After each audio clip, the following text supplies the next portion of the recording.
Hello students, Hindi பேசிக் ஆரம்பத்துலேருந்து எழுத்துக்கூட்டி நல்லா படிக்க கற்றுக்கணுமா? டோன்ட் வரி, இதை ஃபாலோ பண்ணுங்கள். ஈஸியாக நீங்கள் படிக்கலாம். பேசிக்லேருந்து போடுறோம். Gokul Hindi academy Hindi basic class. ஸ்வர் ஸ்வர் அப்படின்றது நம்ம தமிழில் உயிரெழுத்துக்கள். அ ஆ இ படிக்கிறோம் இல்லையா, உயிரெழுத்துக்கள். அதே உயிரெழுத்துக்கள் இந்தியில் ஸ்வர்னு சொல்லுவாங்க. இதான் வந்து இந்தியில் உயிரெழுத்துக்கள். இது தமிழ் மூலமாக நம்ம படிக்கலாம், கற்றுக்கலாம். பார்க்கலாமா? அ ஆ இ ஈ உ ஊ ரி ஏ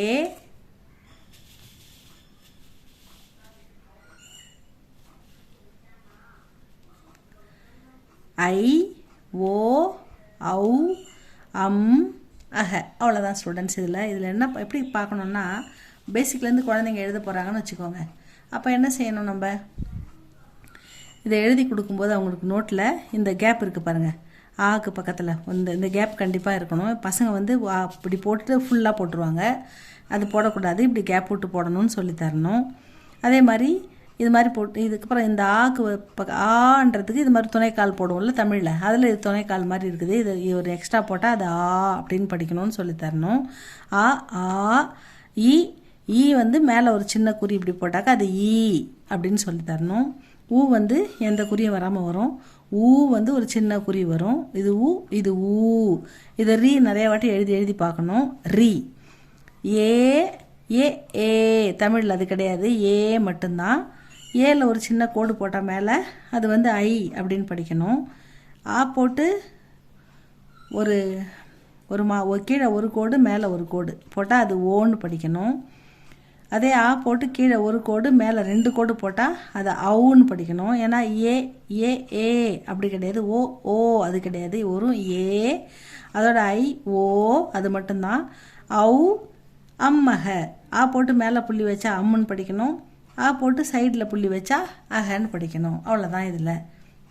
இதை படிக்கும்போது அ ஆ இ ஈ உ ஊ ரி ஏ ஐ ஓ ஔ அம்மக அப்படின்னு படிச்சுட்டு இது மாதிரி டெய்லி படித்து பார்த்துட்டு பசங்களுக்கு வந்து ஒரு பாட்டு பாடுற மாதிரி ஈஸியாக ஆ இ ஈ உ ஊ ரி ஏ ஐ ஓ ஔ அம்மக அப்படின்னு ஃப்ளூயண்ட்டாக அவங்க சொல்கிற வர வரைக்கும் திரும்ப திரும்ப இதை வந்து படிச்சுக்கிட்டே இருக்கணும். அப்புறம் எழுதி பார்க்கணும். நடுவில் கேட்டு இது என்ன எழுத்து அது என்ன எழுத்துன்னு கேட்டால் ஞாபகம் இருக்கா அப்படின்னு பார்க்கணும். நம்ம படிக்கும்போது கூட இந்த மாதிரி தமிழில் ஒரு தடவை பார்த்துட்டு அதுக்கப்புறம் ஆ ஆ இ எந்த தமிழோ இங்கிலீஷோ எதுவும் வச்சுக்காம தனியாக படிக்க கற்றுக்கணும். தனியாக இது பார்த்தா இது ஊ, இது ஔ, இது அம், இது அஹ அப்படி சொல்ல தெரியணும். எல்லாமே இது ஏ, இது ஊ, இது ஐ அந்த மாதிரி சொல்ல தெரியணும். அந்தளவுக்கு படித்து பாருங்கள், எழுதி பாருங்கள். ஆ ஆ இ ஈ உ ஊ ரி ஏ ஐ ஓ ஔ அம்மக. ஆ ஆ இ ஈ உ ஊ ரி ஏ ஐ ஓ ஔ அம்மக அப்படி ஃப்ளூயண்ட்டாக வர வரைக்கும் குழந்தைங்கள சொல்லுங்கள்.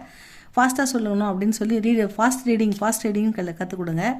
ஸ்லோ ரீடிங் பண்ணதுக்கப்புறம் ஃபாஸ்ட் ரீடிங் படிக்கணும். அப்புறம் நல்லா படிக்க வந்த உடனே ஓகே, அதுக்கப்புறம் பார்க்காம எழுதுறாங்களான்னு பார்க்கணும். பார்க்காம எழுதி ஒரு 5 டைம் எழுதி பார்த்துட்டிங்கன்னா முடிஞ்சுது. இது அடுத்த கிளாஸில் நெக்ஸ்ட்டு கண்டினியூவேஷன் போகலாம். இப்படியே நீங்கள் வெகு சில நாட்கள்லேயே சீக்கிரமாக படிக்கவும் கற்றுக்கலாம். இதை ஃபாலோ பண்ணுங்கள். ஹிந்தி படிக்கணும் அப்படி கற்றுக்கணும்னு நினைக்கிறவங்க இதை ஃபாலோ பண்ணுங்கள். இது உங்களுக்கு பிடிச்சிருந்தா லைக் பண்ணுங்கள், ஷேர் பண்ணுங்கள், சப்ஸ்கிரைப் பண்ணுங்கள் ஸ்டூடெண்ட்ஸ். தேங்க்யூ ஃபார் வாட்சிங். உங்களுக்கு வேறு ஏதாவது தேவைப்பட்டால் இதை வந்து கமெண்டில் சொல்லுங்கள். வேறு ஏதாவது மிஸ்டேக் இருந்தாலும் அதை கமெண்டில் சொல்லுங்கள். உங்களுக்கு ஏதாவது தேவைப்பட்டாலும் சொல்லுங்கள், கமெண்ட் பண்ணுங்கள். தேங்க்யூ ஃபார் வாட்சிங்.